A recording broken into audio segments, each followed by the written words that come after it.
목회를 이제 그만두고 거의 이제 5년 가까이 개인적인 시간을 가지면서 목회를 돌아보면서 한국 교회가 왜 신앙적으로 많은 문제가 있는가? 세계 어느 교회들보다 열심히 있고 정말 헌신적인 성도들인데 왜 성숙해지지 않는가? 미국에서 생활하면서 늘 미국 사람들이 부러운 게 그분들은 딱 주일날 한 번 교회 나오거든요. 그런데도 실생활에서 보면 그분들은 진짜 크리스찬이에요. 교회를 안 나가도 성경 읽고요. 훨씬 더 선한 일 많이 하고요. 훨씬 더 인격적이고 훨씬 더 하나님을 경외하는 그 마음들이 일상에 묻어 있다는 게 참 부러워요. 그게 아마 계속 전성되어 오는 그런 사회적인 분위기 속에 그리스도인들, 청교도들의 정신이 있어서도 그렇지만 뭔가 우리는 열심히 하는데 교회는 싸우고 또 가정은 파괴되고 또 사회는 병들어가고 그리스도인들이 왜 이렇게 성숙하지 못하고 영향력 없는 삶을 살아갈까? 그 많은 이유들 중에 하나가 우리가 자주 사용하는 신앙의 단어들, 그 언어들에 대해서 정확한 이해가 부족하다. 좀 변질되거나 아니면 편파적이거나 그 단어에 대한 오해로 인해서 여러 가지 우리 신앙의 문제점들을 만들어가고 있지 않는가. 그래서 이걸 좀 연구하는 게 좋겠다 해서 제가 지금까지 한 5가지 정도 연구를 해오고 있어요. 그런 단어들을 우리가 정확하게 인식하면 우리 신앙에 훨씬 더 유익하지 않을까 그런 생각을 하면서 오늘 여러분들에게 은혜라는 우리 참 많이 쓰죠. 기독교가 타 종교들과의 확실한 차별은 은혜입니다. 이런 개념은 다른 종교에는 없어요. 여러분들 일상생활 속에서는 부모님의 은혜가 있지만 그러나 종교가 구원을 은혜로 얻는다? 아닙니다. 대부분 다 자력 종교입니다. 자기가 스스로 도덕적으로 윤리적으로 또 율법적으로 그렇게 훈련되어지고 성숙해지고 해나가는 과정 속에서 구원이 있다 그렇게 생각하는데 우리는 예수를 믿자마자 구원받는 거거든요. 그러면서 그걸 은혜라 그러거든요. 그리고 자력으로 된 게 아니라 하나님이 값없이, 그죠? 우리가 얻은 구원은 값없이 아무런 자격이나 노력 없이 주어진다. 이렇게 이해를 하고 있어요. 근데 과연 은혜가 여러분이 생각하는 그런 자기의 자격이나 노력이 없이 얻어지는 것으로만 끝난다면 여러분들의 신앙생활이 굉장히 유약해질 것 같아요. 아마 부모님의 사랑을 잔뜩 받기만 하고 그렇게 자라서 버릇없는 아이가 될 수도 있고 유약한 아이가 될 수도 있듯이 은혜라는 개념이 성경에서는 그렇게 쓰이지는 않았는데 하는 생각에서 오늘 말씀을 좀 더 생각해 보려고 합니다. 우선 여러분들이 그 은혜하면 모성애를 생각할 수 있는 그게 은혜잖아요. 그러니까 내가 자격이 안 돼도 내가 노력하지 않아도 내가 전적으로 무능해도 하나님은 하나님의 능력으로 우리를 구원해 주신다. 이렇게 이제 생각하면서 다소 소극적이고 다소 좀 부정적인 이미지가 있을 수 있습니다. 그런데 여러분들이 누가복음 2장 40절을 보시면요. 아기가 자라며 강하여지고 그랬어요. 아기가 자라며 강하여진다. 킹 제임스 버전에 보니까 and waxed 그다음에 strong in speech. 그러니까 여기는 심령이 강해진다 이렇게 돼 있어요. 누가복음에서도 심령이 강하여지고 그렇게 돼 있죠. 그러니까 이 강하여진다고 하는 이미지를 여러분들이 좀 은혜의 개념에다가 부합할 필요가 있다 하는 겁니다. 그래서 여러분들 강해지고 지혜가 충만하여 하나님의 은혜가 그의 위에 있다 그렇게 말했어요. 또 베드로전서 5장 10절에 모든 은혜의 하나님 곧 그리스도 안에서 너희를 부르사 자기의 영원한 영광에 들어가게 하신 이가 잠깐 고난을 당한 너희를 친히 온전하게 하시며 굳건하게 하시며 강하게 하시며 틀을 견고하게 하시리라. 누가? 은혜의 하나님이. 하나님의 은혜로 말미암아 우리는 온전해지고 굳건해지고 강하여지고 틀을 견고히 할 수 있는 것이 은혜에 포함되어 있는 이미지라는 것을, 내용이라는 것을 여러분들께서 인식해서, 이 은혜라는 단어가 굉장히 전투적이다, 굉장히 긍정적이면서 굉장히 능동적이다, 이 이미지를 여러분들이 같이 부합해서 좀 종합적으로 생각을 하셔야 된다는 거예요. 그냥 내가 아무것도 안 해도 주어지는 구원이지만, 내가 싸우고 내가 정말 적극적으로 더 긍정적으로 내 신앙의 삶을 통해서 이 은혜가 은혜되게 하는, 구원이 더 풍성해지고 완성되어져 가는 그런 과정 속에 있다는 것을 여러분들께서 기억하셨으면 좋겠습니다. 그래서 오늘 세 가지 정도, 오늘 본문 말씀을 통해서 우리가 은혜 속에 산다는 것, 은혜 가운데 우리가 서 있다는 것은 무엇을 의미하는가? 첫 번째로, 은혜는 하나님과 화평을 누리는 것이다. 여기 오늘 본문 보니까, 그러므로 우리가 믿음으로 의롭다 하심을 받았으니 우리 주 예수 그리스도로 말미암아 하나님과 화평을 누리자 그랬거든요. 근데 이 화평을 누리자 하면 이것도 굉장히 좀 평온하고 굉장히 조용한 이미지를 가지고 있지만요, 실제로 이 화평은 우리가 굉장히 전투적인 삶 속에서 얻어지는 화평이에요. 여러분들이 전쟁을 치르는 목적은 평화예요. 아주 넌센스예요. 평화를 전제로 하지 않는, 자유를 전제로 하지 않는 전쟁은 없어요. 다들 그걸 원하죠. 우리도 마찬가지입니다. 영적인 전투를 통해서 하나님과 평화를 누리고 우리 이웃들과 평화를 누리게 됩니다. 여러분들 고린도후서 5장 18절에서 21절에서 이걸 굉장히 강조하고 있는데요, 모든 것이 하나님께로 났으며 그가 그리스도로 말미암아 우리를 자기와 화목하게 하시고 우리에게 화목하게 하는 직분도 줬다 그래요. 하나님과 화목할 뿐 아니라 다른 사람들과 화목하는 것을 직분으로 주었다.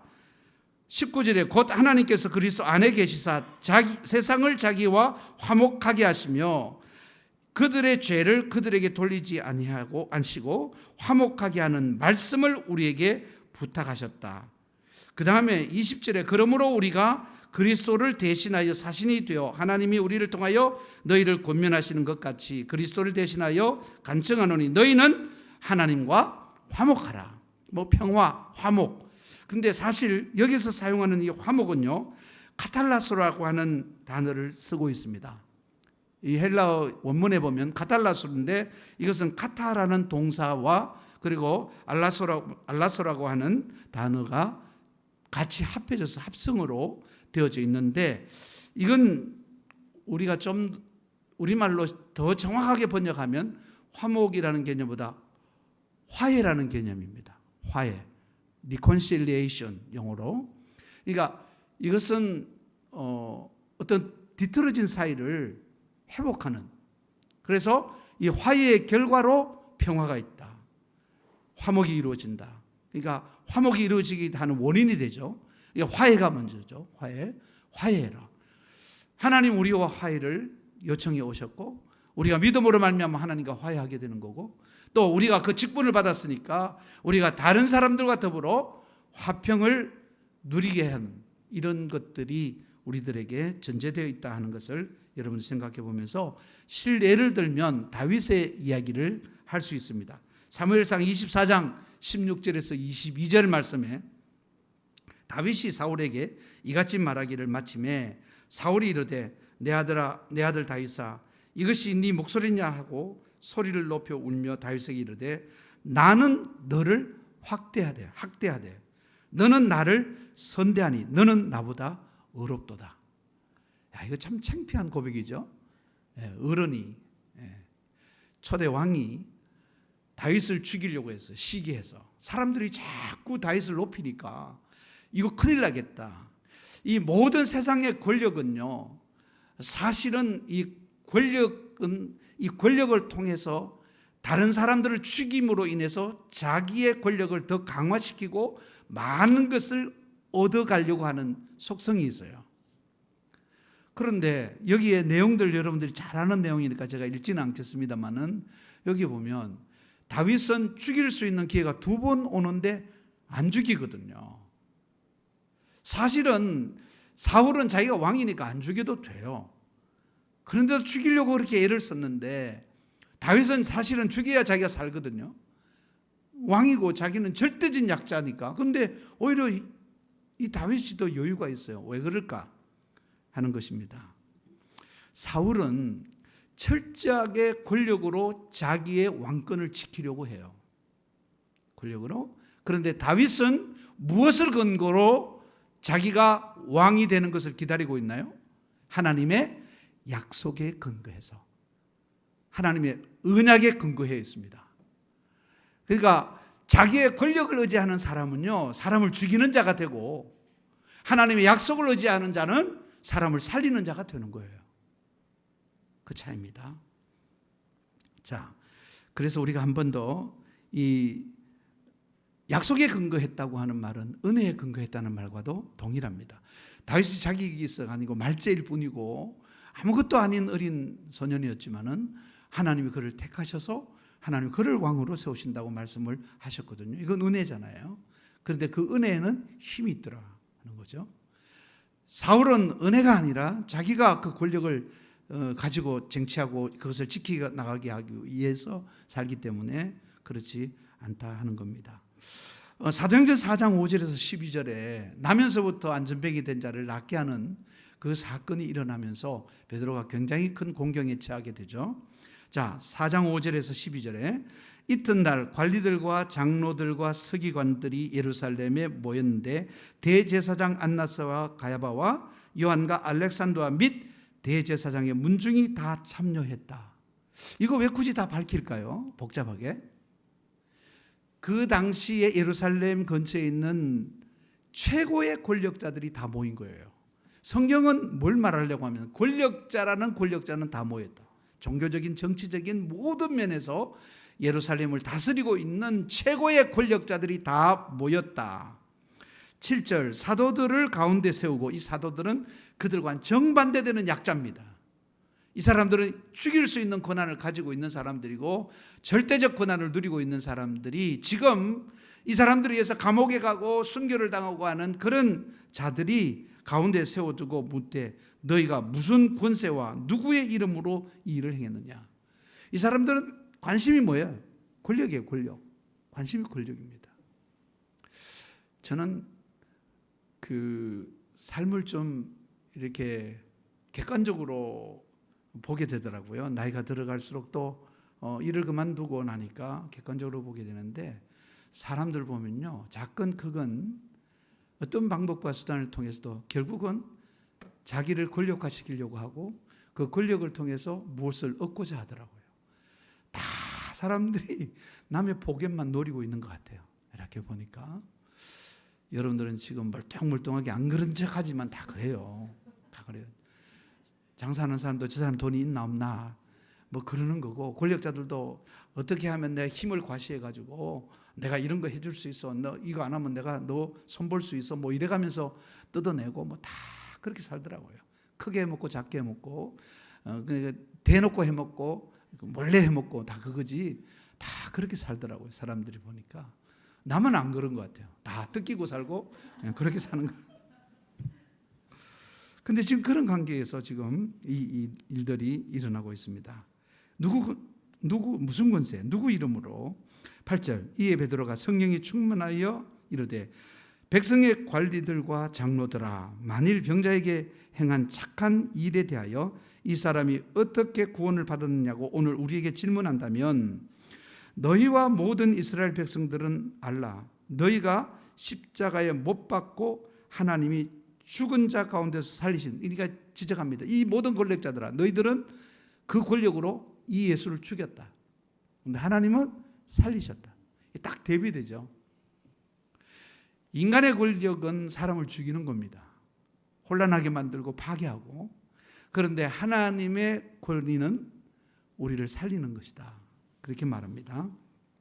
나사렛 예수 그리스도의 이름으로 이 사람이 건강하게 되어 너희 앞에 섰느니라. 이 예수는 너희 건축자들의 버린 돌로서, 인간은 버립니다. 인간은 다 망쳐요. 그렇죠? 버린 돌로서 그런데 집 모퉁이의 머릿돌이 되었느니라. 하나님은 다 망친 자를 머릿돌로 세우셨다. 여러분들 여기서 지금 확인합니다. 여러분 사람의 권력을 쫓을 거예요? 하나님의 능력을 쫓을 거예요? 하나님의 권위, 하나님의 이름, 분명해졌습니다. 이 예수는 너희 건축자들의 버린 돌로서 집 모퉁이 머릿돌이 되었느니라. 다른 이로서는 구원을 받을 수 없나니. 이 말은요, 하나님이 이런 것들을 세상에 준 적이 없다는 거예요. 오직 예수 그리스도를 통해서만 나타내시는 그거라는 거예요. 너희들은 아마 죽었다 깨어나도 이런 권력은 몰라. 이 이름은 몰라 너희들이. 천하 사람 중에 구원받을 만한 다른 이름을 우리에게 주신 일이 없다. 그렇게 말합니다. 그러니까 여러분들 여기 세상에는 없는 권세가 있다. 하나님께로부터 오는 권세가 있다. 그것으로 살리셨고 너희들은 세상에 있는 권력으로 죽이는 일만 했다고 지적하고 있는 내용입니다. 자, 여러분들이 그렇게 보면서 우리 하나 생각해 볼 일이 있습니다. 우리 그리스도인들은 살리는 자들이 되어야 되거든요. 오늘 화평케 하는 일을 해야 되거든요. 회복하는 자들이 되어야 돼요. 자, 여러분들은 어떻게 살아오시는지 모르겠어요. 여러분들은 갈등을 만들고 다투고 싸우고 갈라지고 그런 쪽에 기술이 더 발달해 있어요. 아니면 여러분들 위로하고 용서하고 화해하고 그래서 회복시키는 데 재주가 있는 것 같아요. A or B. 오래간만에 듣죠? A. 여러분 집에서 남편하고는 어떻게 하세요? 아내하고는 어떻게 하세요? 지지고 볶아요? 편하네요. 싸우면 금방 화해해요? 자녀들은요? 굉장히 냉정한 분들만 오신 것 같아요. 일부 예배. 표현을 안 하세요. 좋습니다. 자, 로마서 12장 14절에서 21절에 제가 로마서 12장 항상 이야기하죠. 이건 우리가 이루어가는 구원이라고 그렇게 말하죠. 이게 지금 여러분들 되고 있는지 안 되고 있는지 한번 따져봅시다. 너희를 박해하는 자를 축복하라. 축복하고 저주하지 말라. 된다 안 된다? A or B? 안 돼요. 안 돼. 아니 나하고 아무런 관계없는 사람도 미워하는데 괜히 텔레비에 나오면 뭐 저 사람 어떠고 저떠고 싫어하는데 저도 그렇더라고요. 저하고 아무 관계없는데 저 싫어하는 사람이 있더라고요. 그 왜 싫어하냐고 물어봤더니 들었대요. 그 미친 거죠. 그렇게 살더라고요 사람들이. 우리는 그걸 위해서 부름받은 거 아니에요. 은혜는 그거하고 아무 상관없어요. 은혜는 여러분들 평화를 만드는데 쓰여져야 돼요. 그게 은혜의 속성이에요. 그러니까 여러분들이 그 세상에 없는 권세로 사는 거예요. 세상에 어떤 걸로도 안 됩니다. 화해가. 어떤 걸로도 여러분 평화를 만들어내지 못해요. 인간은 점점 더 심각해. 지금도 전쟁이 얼마나 많아요. 지금 일촉즉발의 위기가 우리도 지금 어떻게 될지 몰라요. 뭐 최근에 이북에서 그랬대요. 뭐 우리는 한민족의 개념 없다 이제. 노골적으로 이제 얘기를 하더라고요. 이건 여러분들 자꾸 말하면요. 방귀가 잦아지면 설사한다는 말이 있잖아요. 자꾸 이 말하잖아요. 실제로 돼요. 그렇게. 정신 차리셔야 돼요. 빨리 평화를 안 만들어 가시면 지금 여기 남쪽이 이렇게 다 갈라져 가지고 뭐 사분오열돼 가고 있는 이런 상황 속에서는요. 교회가 평화의 사도로 나서야 돼요. 이거 왜 아멘이 없어요? 나 교인이에요? 아니에요. 이 교회가 왜 존재해요? 우리 평화를 만들어내기 위해서 존재하는 거예요. 여기에서 말하는 것처럼 이게 돼야 돼요. 이거는 세상의 권세가 아니에요. 이거는 돈으로도 힘으로도 안 돼요. 이건 오직 그리스도의 이름으로 되는 거예요. 오직 하나님의 은혜를 입은 자만이 할 수 있는 거예요. 그래서 너희를 박해하는 자를 축복해라. 그 다음에 15절에 절구하는 자들, 17절 볼게요. 아무에게도 악을 악으로 갚지 말고 모든 사람 앞에 선한 일을 도모하라. 할 수 있거든 너희로서는 모든 사람과 더불어 화목하라. 이게 은혜예요. 이게 강해지는 거예요. 이게 스트롱 스피치 되는 거예요. 뭐가 남자다운 거예요? 뭐가 신자다운 거예요? 그건 평화를 만들어내는 실력을 갖는 거예요. 그건 은혜 속에 젖어 있으면 가능해져요. 나의 나 된 것이 다 은혜고 모든 것이 은혜라는 걸 알면 그 다음 사람들에게 어떤 조건도 붙이지 않아요. 왜? 하나님이 조건을 안 붙였으니까. 나도 조건을 붙이면 안 돼. 이 영적 싸움을 통해서 성취되는 것이 은혜예요. 여러분들은 원수와 싸우는데 돌 던지고 싸우는 게 아니고 욕하고 싸우는 게 아니고 사랑을 전해서 싸우는 거예요. 축복을 통해서 싸우는 거예요. 그 사람을 축복하기 위해서 얼마나 싸워야 되는지 몰라요. 제가 전에 한번 이야기한 적이 있는데 제 친구 삼일교회 송태근 목사님 장로님 치리를 시켰더니 저녁에 칼 가지고 집에 와서 식구 다 죽인다고 협박을 해가지고 그 다음에 교회 제일 앞자리에 앉아가지고 설교하면 픽픽거리고 그렇게 1부부터 끝까지 괴롭히니까 정말 못 견디겠더래요. 너무 못 견뎌가지고 밤중에 기도하러 왔는데 기도해도 기도가 안 되더래요. 그런데 문득 생각이 났대요. 아, 이 장로님 사진을 찾아보자. 그래 교회 이제 교적 요람을 찾으니까 장로님 사진이 있는 거예요. 그거에 놓고 한 100번 이상 뽀뽀를 했대요. 그러고 나니까 사랑이 생기더래요. 그 전쟁이에요. 그 싸움을 하시라고요. 예? 마누라가 싫으면 사진 찍어가지고 하시라고요. 예? 마누라도 없으면서. 자, 여러분들, 제가 쓸데없는 소리 뭐 할 시간적 여유가 없어요. 근데 여러분들 이제 노력하셔야 돼요. 여러분들 왜 지갑에 남편 사진 가지고 다녀요? 싸우고 나면 뽀뽀하라고 가지고 다니는 거예요. 그럼 진짜 된대요. 저도 한번 해보고 싶어요. 근데 제가 지금 미워하는 사람 별로 없어요. 만나는 사람이 별로 없으니까. 자, 두 번째 정리합니다. 은혜는 굉장히 중요한 개념인데 환란으로 들어가는 것이다. 여러분들 은혜는 환란으로 들어가는 갑자기 느닷없이 여기에서 말합니다. 3절에 보니까 우리가 환란 중에도 즐거워하노니 이 말을 왜 할까요? 은혜로 들어간다는 말은 환란으로 들어간다는 것을 말합니다. 어떤 분이 이런 얘기를 하더라고요. 자기의 어려움이 계속되니까 그리고 자기가 감당할 수 없으니까 너무 힘이 들어서 내가 무슨 죄를 지어서 하나님 내게 벌을 주시는가 이렇게 생각해요. 여러분들 하나님이 우리 잘못하면 벌 줘요? 물어봅시다. 잘못하면 벌 줘요? 때려요? 뭐 아무것도 모르는 사람들처럼 하는 건지 다 아는 걸 왜 묻냐는 이런 표정은 지금 저하고 대척점에 와서 이거 뭐 전투 일보 직전인 것 같아요. 좀 겸손해지세요. 자, 여러분 벌은 없습니다. 벌은 누가 받았어요? 그리스도가 다 받았어요. 다 받았어요. 이사야서 보세요. 다 받았어요.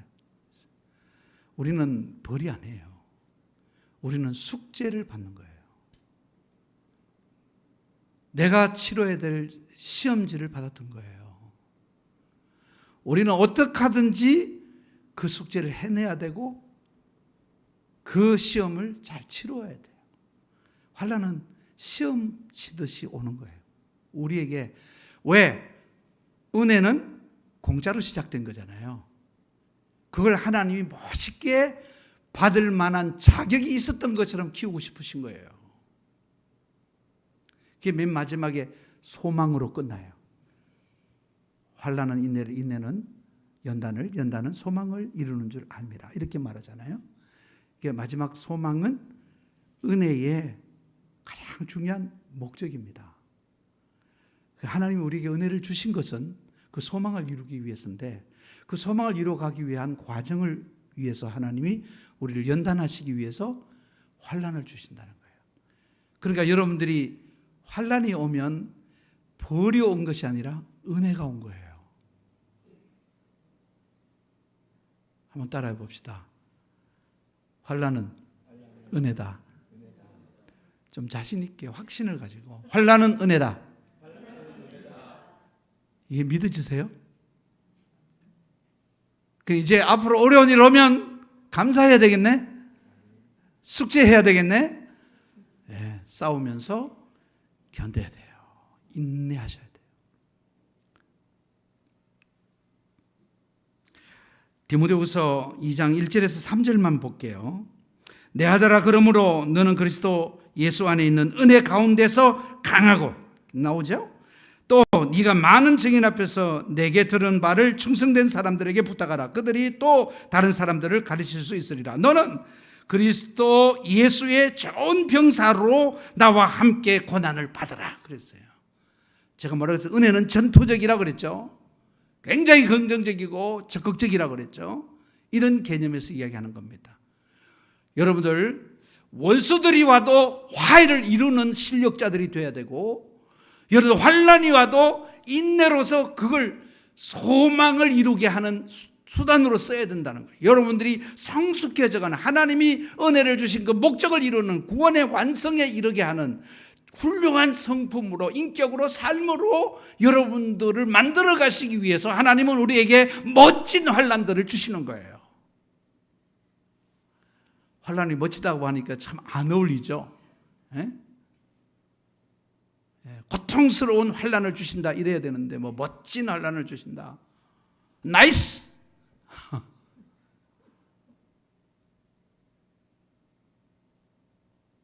이거 인정되셔야 돼요. 제가 지금 시간이 없어도 멈추는 것은 내가 너무 빨리 하면 그냥 지나갈까 봐 고민하게, 그리고 생각을 바꾸셔야 돼요.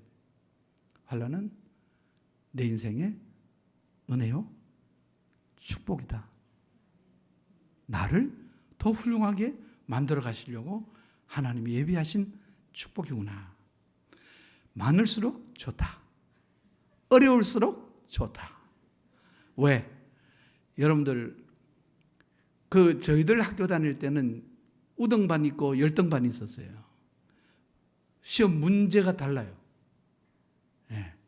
열등반은 시험 문제, 고등학생인데 중학생 수준으로 풀어요. 근데 고등반에 들어가면요, 대학생 수준 돼야 풀어요. 문제가 달라요. 그러니까 나는 별로 어려움이 없는데 그러면 그는 하나님이 아주 우습게 보는 거예요. 넌 그래 살다 와. 근데 저 같은 사람은 그렇게 안 다루시잖아요. 보시잖아요. 전 주변의 사람 다 그래요. 장 목사 어떻게 견뎠어? 그거 줄 때 다 사람들 저한테 그랬어요. 장 목사가 무슨 죄를 지어가지고 저런 어려움을 당할까? 그러면서 저를 비난했겠죠? 근데 저는 깊이 들어가면 들어갈수록 하나님 그거 안 줬으면 큰일 날 뻔했다. 망할 뻔했다. 거기에서 멈춘 게 얼마나 큰 은혜인지 몰라요. 그래서 내가 멋진 환난이라고 그래요. 아, 나이스다. 하나님은 참 나이스하시다. 자, 여러분들, 제가 에베소서 5장 6장 넘어가면서 하나님의 전신갑주를 입으라 6장이 나오잖아요. 굉장히 전투적인 구원의 투구를 쓰고 의의 행배를 붙이고 완전히 그냥 말씀의 금까지 가지라고 그렇게 말하면서 아주 독하게 얘기하잖아요. 거기는 말씀과 기도가 우리들에게 있어서는 전투복이고 우리의 전투의 무기예요. 그걸로 싸우라는 거예요. 환난을 당해도 또 원수를 만나도 여러분들은 그렇게 해서 수준 높은 자들로 성숙해져 가야 한다 하는 겁니다. 제가 한국의 음악인 중에 가장 좋아하는 사람, 부활이라고 하는 그 그룹 사운드의 리더인 김태원 씨를 제가 음악가로서만, 나머지는 아니에요. 꽁지머리 할매 이런 이미지는 전혀 저는 아니고요. 근데 그 사람 음악이 참 좋아요. 가사도 또 전 아니고요. 제가 동의하지 않는 가사들이지만 음악이 고급스러워요. 굉장히 정말 대중음악에서 저 정도 수준으로 곡을 쓰고 만든다는 게 제가 왜 좋아하는가 하면 그분의 곡은 싫은 게 없어요. 저는 어제도 들었어요. 예, 어제 Never Ending Story라는 거 아시잖아요. 그 곡을 쓸 때 그 부활의 이승철이라고 하는 그 보컬하고 다시 재계약을 하고 곡을 써야 되는데 계약한 날짜까지 곡이 안 나온 거예요. 그 위약금을 물어주고 이제 완전히 그냥 빚더미에 앉을 수밖에 없는 그런 상황이기도 했고, 그 다음에 부인이 뭐 보따리 사가지고 캐나다로 그냥 도망가 버리고, 뭐 가정적으로도 그렇고 그 외에 자기 뭐 암도 걸리고 뭐 이 사람 마약도 하고 뭐 인생을 보면 굉장히 고통스럽게 음악을 했어요. 근데 이 사람이 한 곡을 쓰는데 1800번 이상을 수정하는 거예요. 그 가수들은 아주 죽어난대요. 아무리 완성도가 높다고 생각해도 다시 뭐 또 다음날 와서 또 고쳐가지고 또 이렇게 하라 저렇게 하라. 근데 그걸 다 리스트를 그 바꾸어온 과정을 전화기에다가 다 하는데, 그걸 보면서 제 곡이 저런 아픔들 속에서 또 수없는 연단을 통해서 저런 곡들이 나오는구나 하는 생각을 해요. 근데 제가 여러분에게 하고 싶은 말은 여러분들도 좀 그런 수준 높은 그리스도인이 됐으면 어떻겠느냐, 그런 생각입니다. 그래서 여러분들 계속해서 반성하세요. 회개하세요. 여러분들의 삶을 한없이 잔인하게 찢어놓으세요. 내 생각하는 거, 내 행동하는 거, 내 말하는 거, 그거에 대해서 여러분들이 나를 자책하고 하나님 앞에 회개하고 말씀을 통해서 치유받고 기도하면서 수정받고, 그렇게 해가면서 여러분들이 점점 더 나은 언어를 쓰고 행동을 할 수 있는 자들로, 여러분들이 기도를 한번 해도 정말 수준 높은 기도를 드릴 수 있고, 여러분들 정말 예배를 드려도 너무 은혜롭고 복된 예배를 드릴 수 있는 자가 되고, 누구와 교제를 해도 여러분 평화를 만들어내고 정말 다른 사람들에게 존경을 받을 수 있는 신앙인들로 성숙해져 가는 것은 환난이 그 수단이다. 환난이 없으면 사람이 멋져지지를 않아요. 그래서 제가 나이스 환난이라고, 나이스 환난은 나이스 퍼슨을 만들. 오늘 자꾸 영어를 하죠. 여기 미국 사람 오셨나? 한 분이 머리가 노래서 그런가? 자, 세 번째 마지막입니다. 은혜는 인내로 연단하는 것이다. 이거 하나 더 보려고 해요. 인내로 연단되는 것이다. 인내가 중요한지 몰랐어요. 저는 목회하면서 그랬죠. 하나님 앞에 바르게 하겠습니다. 열심히 하겠습니다. 근데 이거 잘못되면요, 이거 바리새의 영성으로 가요. 근데 저는 보니까 바리새의 영성으로 갔더라고요. 제가 바르니까 다른 사람이 다 틀린 거로 보는 거예요. 지금도 저는 다른 사람 틀린 거 찾아내라면 완전히 프로입니다. 저 오늘 이 설교가 탄생한 것도요, 몇 주 전에 어느 교회 가서 예배 드리다가 이 본문 읽고 엉뚱한 소리 해가지고 열받아가지고 지은 거예요, 이게. 우리 부인이 저기 증인 아니에요. 바로 그 자리에서 제가 했더니 또 우리 사모는 녹음을 하더라고요. 제가 말하는 걸. 왜 그러나? 그걸 나중에 고난당하는 사람한테 보내주더라고요. 네. 그래서 내가 설교를 만들게 하고 만들었어요. 그만큼 바르게 했기 때문에, 누구보다 열심히 했기 때문에 다 모자라게 보여요. 다 틀리게 보여요. 그렇게 살았더라고요. 실패한 거예요. 하나님이 그렇게 살면 남도 죽고 너도 죽는다? 그렇게 보여요. 하나님이 지금부터 저한테 원하는 것은요, 인내라는 거예요. 이게 제일 자신 없는 거예요. 여러분 알다시피 제가 굉장히 과격해요. 저는 한 번 아니면 안 해요. 제가 굉장히 바르지만은 굉장히 가까이 하기엔 먼 당신이에요. 여러분 까다롭잖아요.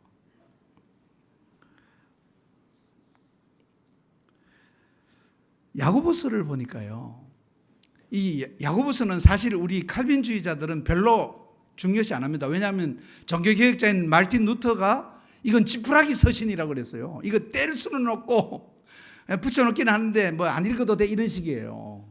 왜? 거긴 교리가 없어요. 뭐 믿음 이게 아니고요.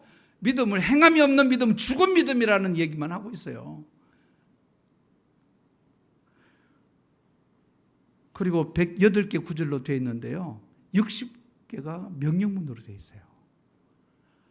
굉장히 좀 뭐라 그럴까요? 행위주의적인 그런 게 너무 강하니까 종교개혁자 입장에서는 이걸 좀 거북했던 것 같은데요. 그거 아니에요.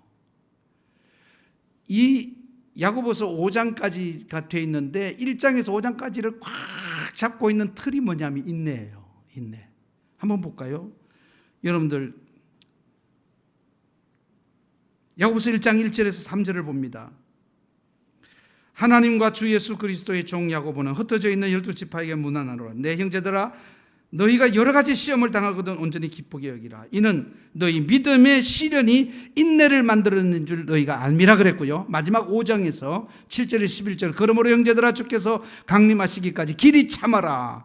보라 농부가 땅에서 나는 귀한 열매를 바라고 길이 참아 이른 비와 늦은 비를 기다리나니 너희도 길이 참고 마음을 굳건하게 하라. 주의 강림이 가까우니라. 형제들아 서로 원망하지 말라. 그래야 심판을 면하리라. 보라 심판주가 문 밖에 서 계시느라. 형제들아 주의 이름으로 말한 선자들을 고난과 오래 참음의 본으로 삼으라. 보라 인내하는 자를 우리가 복되다 하나니 너희가 욥의 인내를 들었고 주께서 주신 결말을 보았거니와 주는 가장자비하시고 긍휼히 여기시는 이시니라. 아멘.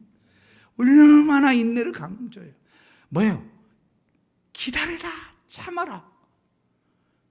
여러분들 사랑에 대한 정의가 뭐였어요? 고린도전서 13장 1절에서 7절까지 7절 마지막에 사랑 부정사로 쭉 사랑을 설명하다가 사랑은 오래 참고 long suffer라 그랬죠. 오래 논란이라 그래서 사랑은 그 사랑 여러분들 정의를 분명히 하셔야 돼요. 사랑을 달콤하게 생각하시면 큰일 나요. 그 가정이 깨지는 이유가 뭐냐 하면 사랑에 속는 거예요. 여러분 다 그렇잖아요. 사랑해서 결혼했는데 이게 보니까 완전히 왼수 중에 왼수를 뽑은 거야. 그러니까 여러분들 누가 사랑을 아름답다고 했는가 그런 노래에 빠지는 거예요. 사랑 아름답다고 안 했어요.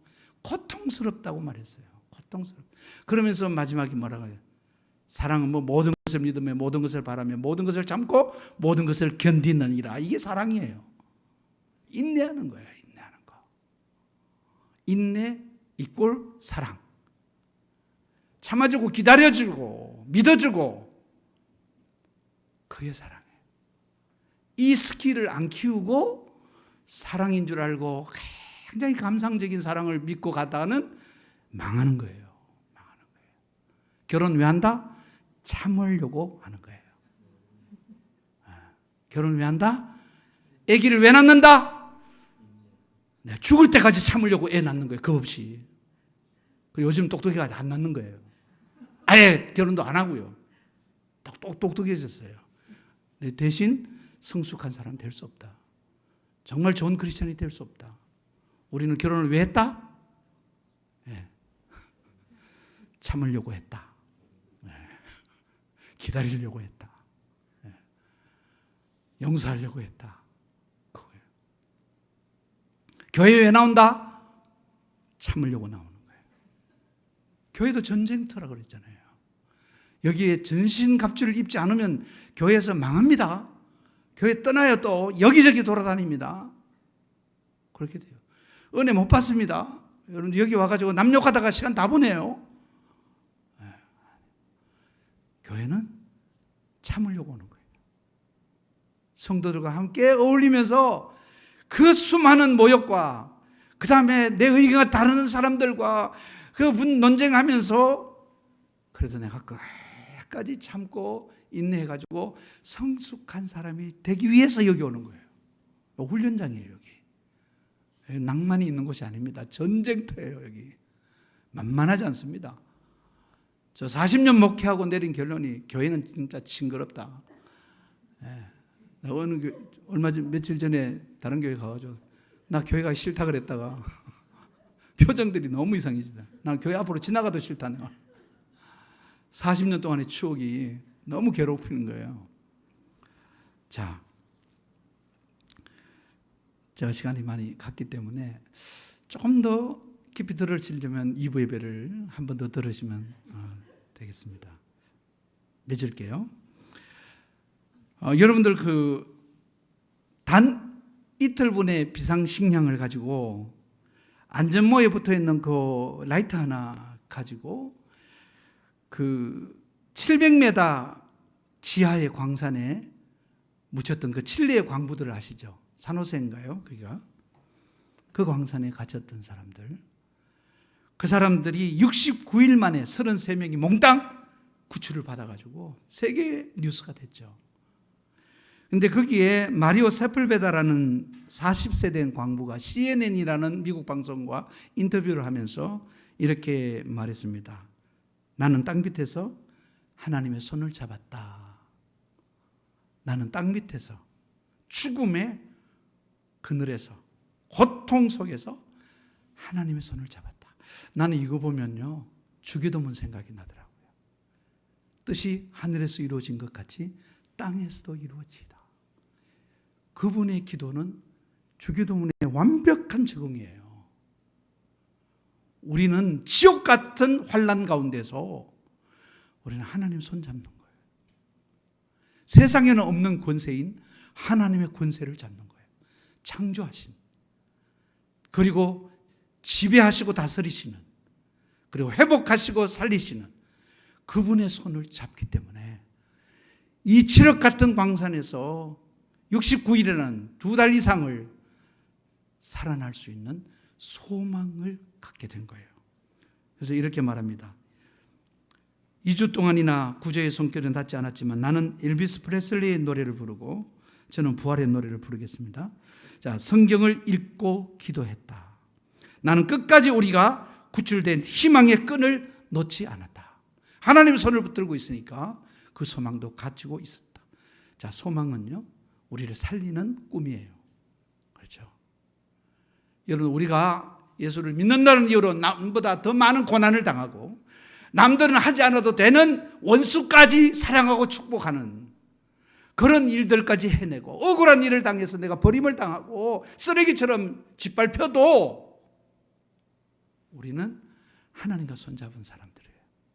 그래서 하나님이 우리를 구원하신다고 하는 이 구원의 열망이 있기 때문에 우리는 그 모든 어려움을 견뎌낼 수 있고, 그것을 견뎌내는 결과로 우리는 돈은 없지만, 우리는 지식은 많지 않지만, 우리는 힘은 없지만, 그러나 그리스도를 닮은, 정말로 하나님께서 우리를 구원하셨던 그 공짜로 주셨던 그 은혜가 이제는 정말로 성숙한 자가 누리는 은혜로 하나님께서 우리를 이끌어 가실 것이기 때문에 여러분들, 우리는 원수도 미워하지 않고, 그리고 환난도 두려워하지 않고 끝까지 참아요.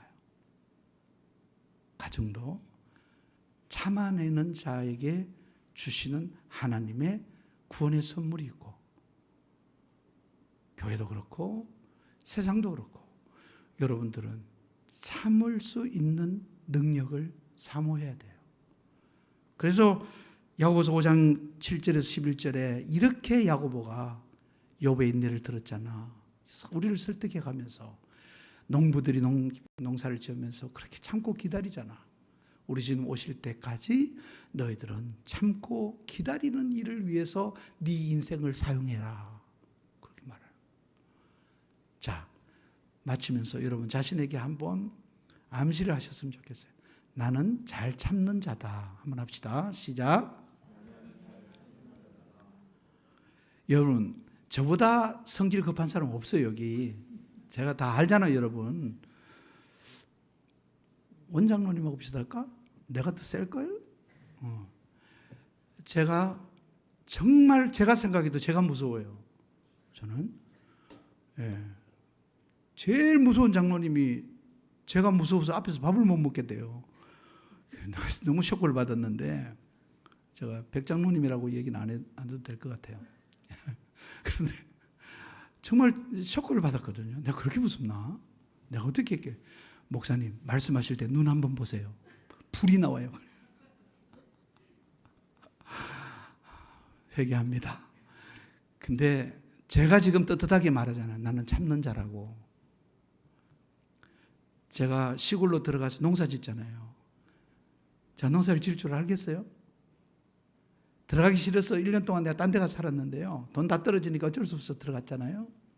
근데 제가 누가 물어도 나는 농사가 내 격에 딱 맞는다고 다 들었죠. 농사 너무 좋다고. 여기는 뭐 벌레 때문에 뭐 못 살아서 나가고 잡초 때문에 나간다. 난 잡초 뽑는 게 너무 행복해. 그리고 벌레들 너무 고마워. 난 너무 좋아. 계속 그랬죠. 그거 자기 암시예요.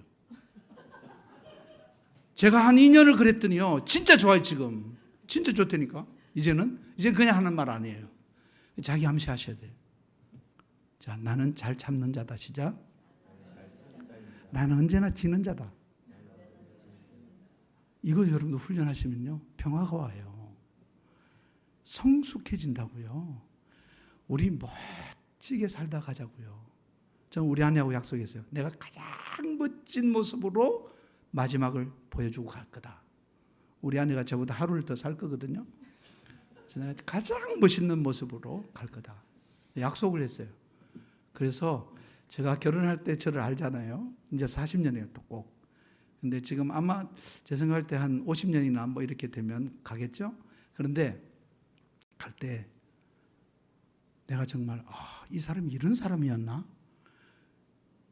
정말 좋은 사람이었네? 이런 인상을 주고 가고 싶어요. 근데 뭐 교육자라고 해도 별 볼 일 없네. 목회를 그렇게 해놓고 이 모양이냐? 이렇게 가면 큰일 나요. 그죠? 그래서 지금 잘하고 싶은데 아직도 싸우고 있습니다. 늘 싸우고 있어요. 욕했다가 후회했다가 뭐 이러면서 하고 있지만 그래도 노력하는 걸 하나님 알고 계실 거예요. 제 기도를 알고 계시잖아요.